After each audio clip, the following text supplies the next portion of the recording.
Hey everyone, and welcome to our fifth mini lecture in the Nicotine and Caffeine unit.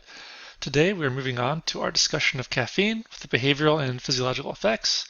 I have my very cool cat mug full of my own caffeine, and I am ready to get into it, so let's go.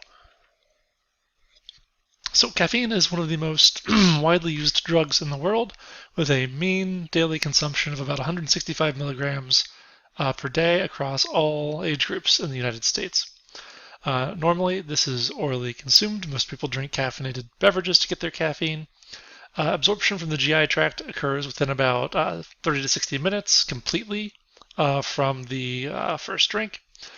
And the plasma half-life is about 4 hours. So those people who consume more coffee later in the day are sort of building on the latent amount of caffeine that's still in the system from the first dose.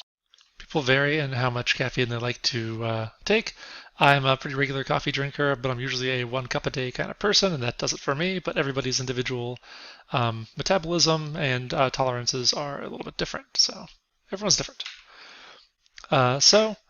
Animal studies show that there is a stimulant effect of caffeine at relatively low doses and reduced activity at high doses, so it has a biphasic response, kind of like nicotine does. Humans consume caffeine mostly for stimulating and fatigue-reducing effects, and people usually avoid high doses that can cause tension or anxiety. Controlled laboratory studies show that humans report positive subjective effects, most commonly things like enhanced vigor and concentration or enhanced cognitive function. One example of one of these studies is the researchers took consumers and non-consumers of coffee, meaning people who drink coffee regularly or those who don't, and gave them some caffeine prior to a vigilance task where they're asked to pay attention and try to detect the presence of a signal that happened intermittently. And what they observed was improved performance. The number of correct hits increased with caffeine in both the consumers and the non-consumers. What this suggests is that it's not due just to the alleviation of withdrawal. So it's not just that coffee people perform well because they've had their coffee because it's reducing a withdrawal state. Even those who don't normally drink coffee show a benefit in terms of vigilance for taking coffee. So it's not just removal of withdrawal, it's actually an enhancement of vigilance. So some additional benefits of consuming caffeine. In athletics, it's been observed that people with taking small to moderate doses of caffeine show increased force of muscle contraction, enhanced arousal and alertness, and reduced pain perception, though these results are variable, and some benefit more from caffeine in terms of sport enhancement than others. So talk a little bit about tolerance and withdrawal. Tolerance develops to many aspects of the caffeine taking experience, including the subjective effects, things like increased vigilance and vigor. Sleep disruption, so taking caffeine too close to bed can disrupt sleep, and tolerance develops to that sleep disruption property. Additionally, the tolerance develops to cardiovascular and respiratory effects, so things like racing heart rate. You can develop tolerance to that with repeated use of caffeine.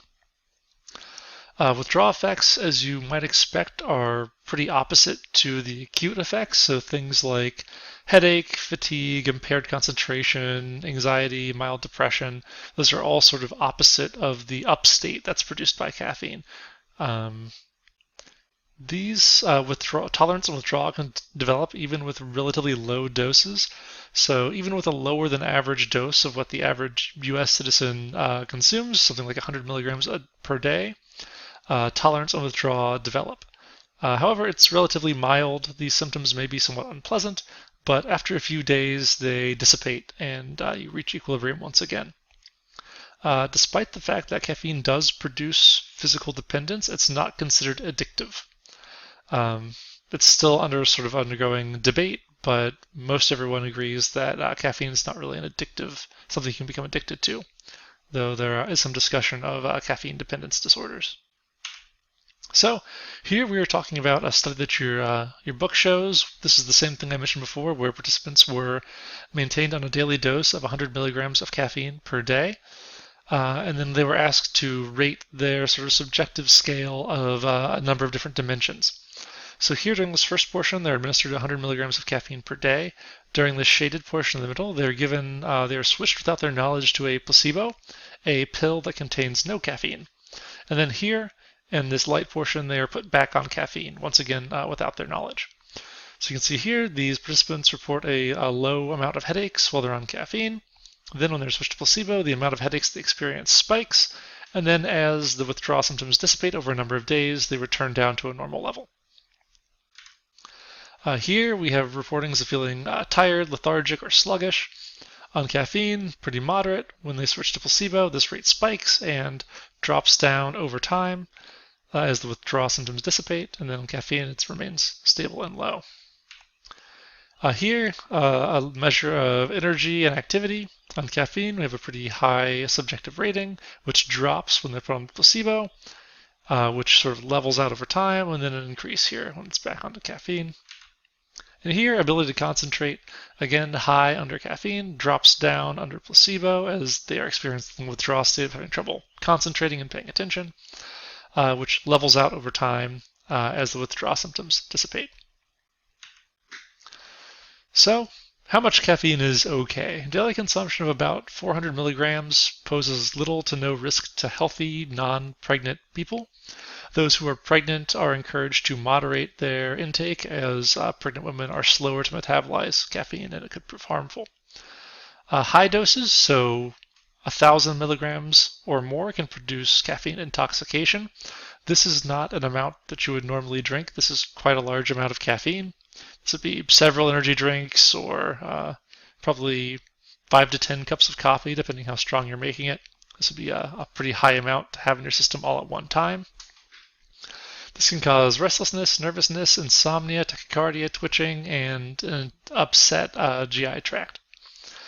So most people don't encounter this. It's not fatal or anything like that. There is a lethal dose of caffeine, but it's a very large amount. You would have a lot of trouble fitting that volume of a caffeinated substance into your system, and the gastrointestinal component would likely prevent you from successfully ingesting enough caffeine through normal means to reach a lethal dose. But you can experience toxic effects. So, are there any therapeutical upsides to caffeine? Well, caffeine, interestingly enough, does potentiate analgesic effects of things like aspirin and acetaminophen. This is why you see some extra strength pain medications like Excedrin or Midol including caffeine in addition to their main pain relief component. Caffeine can be used to treat apnea in newborns who are not breathing normally on their own. This can help regularize breathing. 3 to 4 cups of coffee per day can help protect against type 2 diabetes, though the same effect is seen in decaf, so it may be due to other constituents in coffee other than caffeine. Caffeine can reduce cardiovascular disease risk for some, but increase it in others, which seems to be related to the rate of metabolism of caffeine, but this is not conclusive entirely. Lifelong consumption of caffeine has been associated with reduced occurrence of Parkinson's disease and age-related cognitive decline. These are all sort of non-experimental relationships. They're just observed correlations in populations of people who drink caffeine and their relative health outcomes. So the mechanisms aren't particularly well understood, and more work is needed to really understand what's happening. Okay, that's it for our first May lecture on caffeine. I'll see you next time.